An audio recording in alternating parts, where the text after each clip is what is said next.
Hola, en nuestra clase de semiótica vamos a trabajar un modelo de signo de un autor que se llama Louis Jenslev.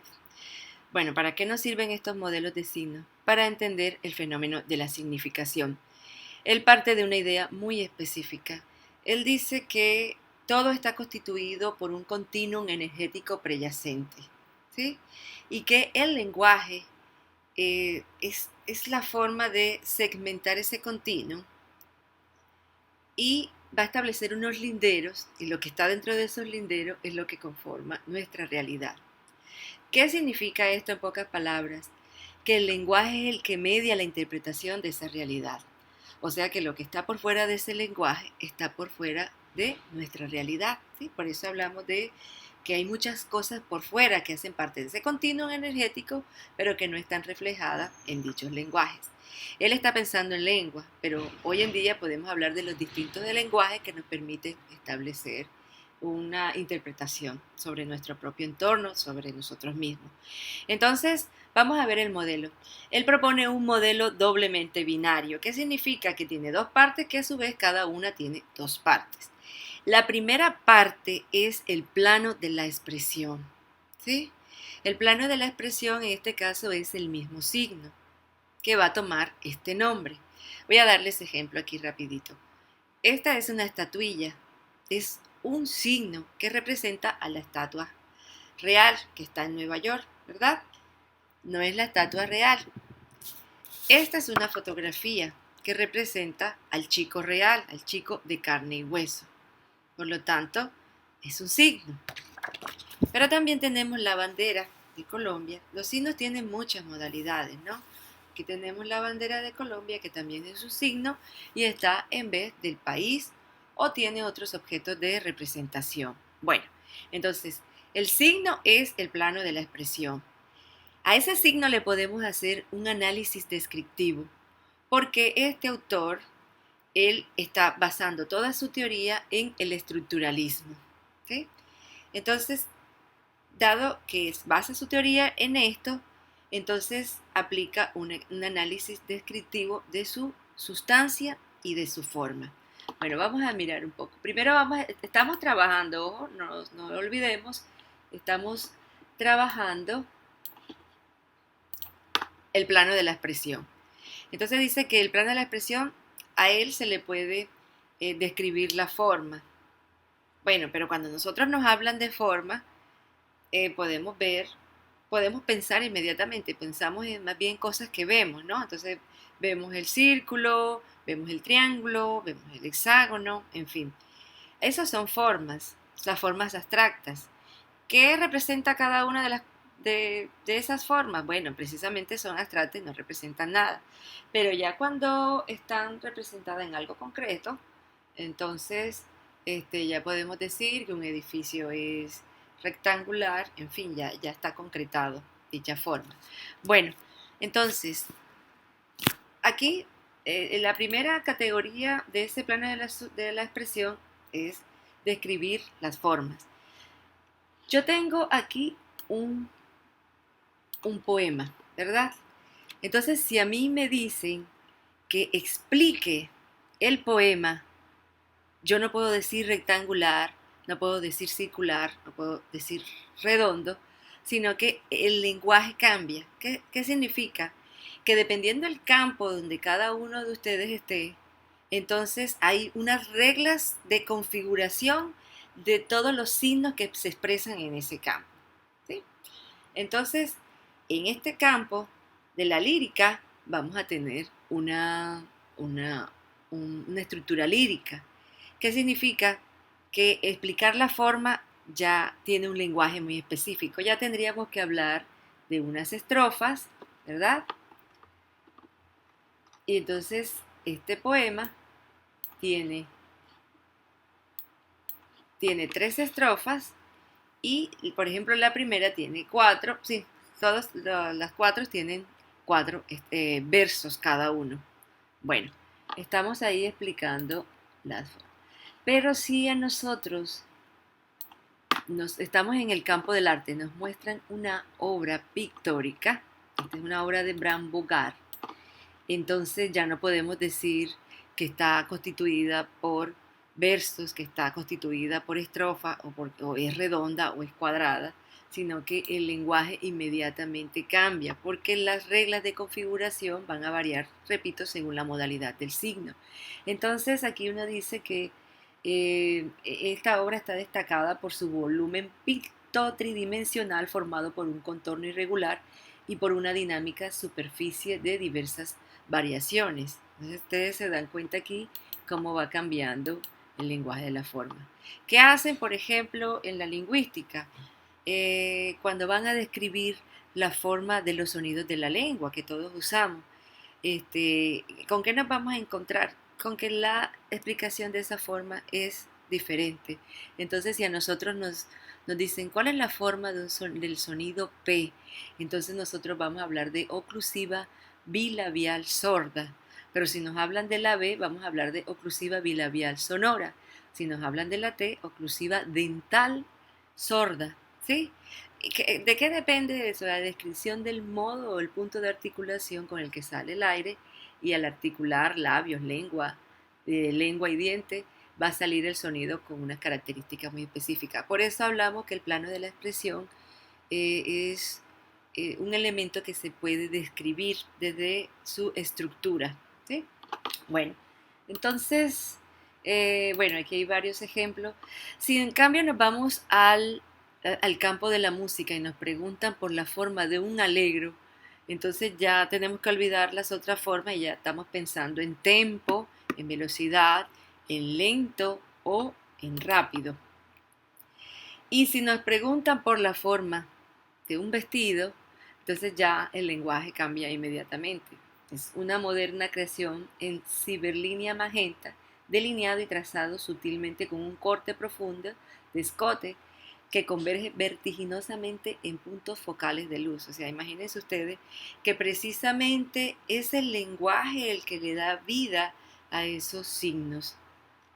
¿Sí?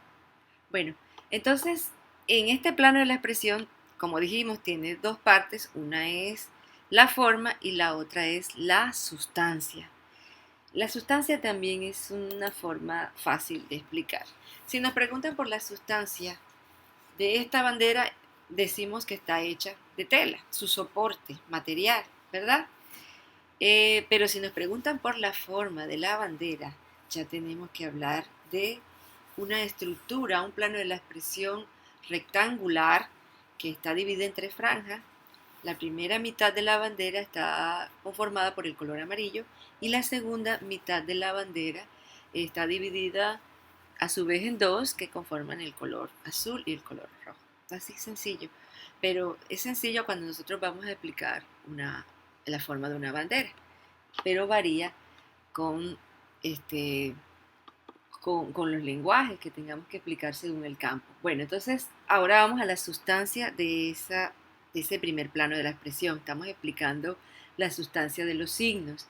Aquí yo doy ejemplos. Las sustancias son las texturas de aquello de lo que está hecho el signo. Aquí tenemos a Lady Gaga, que tiene un vestido hecho de carne. La carne es la sustancia.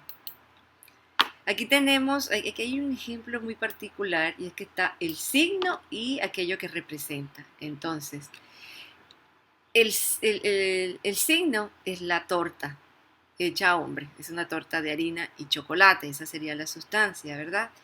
Y el objeto que representa es la persona real. Bueno, entonces como estamos hablando de la sustancia, podemos ver que está hecho de harina y de chocolate. Luego vamos a pasar al plano del contenido.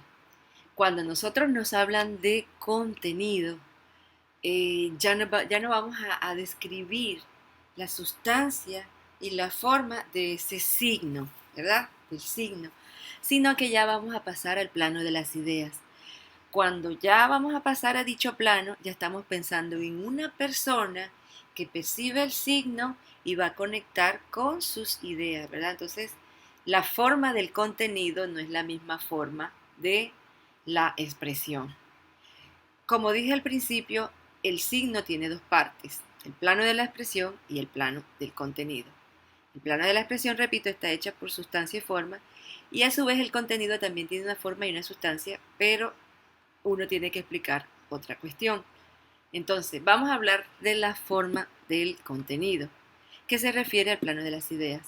Si ustedes están escuchando a una persona que está hablando en chino mandarín, ¿qué van a entender si no manejan la lengua?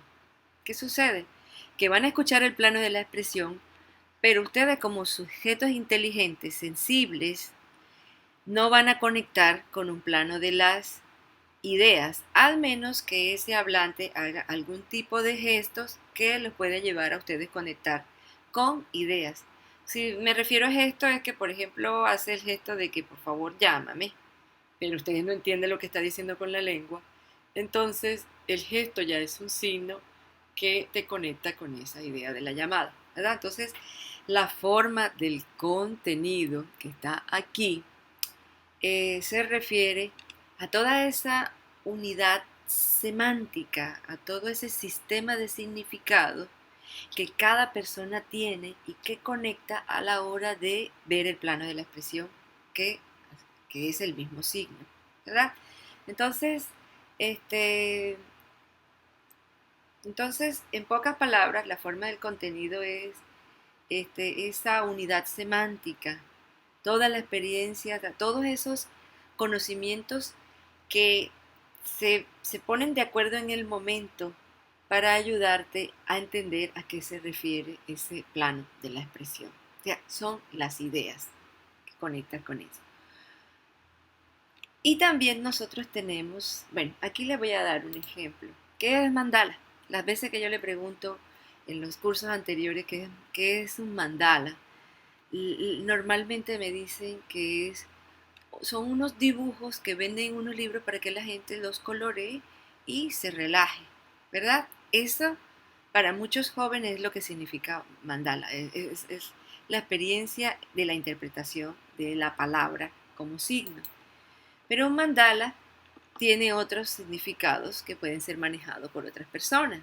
El mandala es un símbolo que en las distintas culturas y épocas alude al camino hacia la unidad interior del ser humano. El mandala es un símbolo espiritual que representa la unidad espiritual, ¿verdad? Que habla de que somos seres plurales y que al practicar un tipo eh, de espiritualidad, entonces vamos a buscar la unidad y el mandala conecta con eso. Aquí tienen un ejemplo de mandala. Si nos preguntan por bosón, por la palabra, que sería el plano de la expresión, que sería el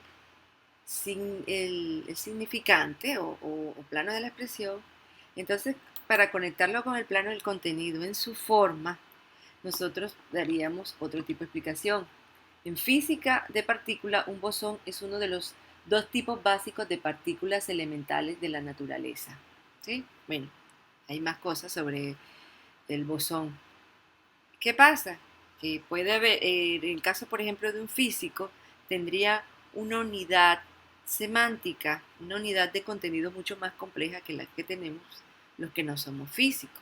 Entonces, esa es la forma del contenido, del plano, sí, del segundo plano.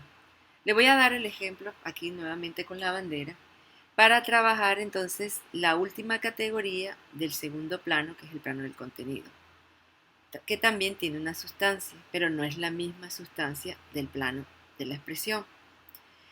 Entonces, como ya estamos en el plano de las ideas, de qué es lo que representa ese signo, esta bandera tendría como sustancia del contenido el país mismo.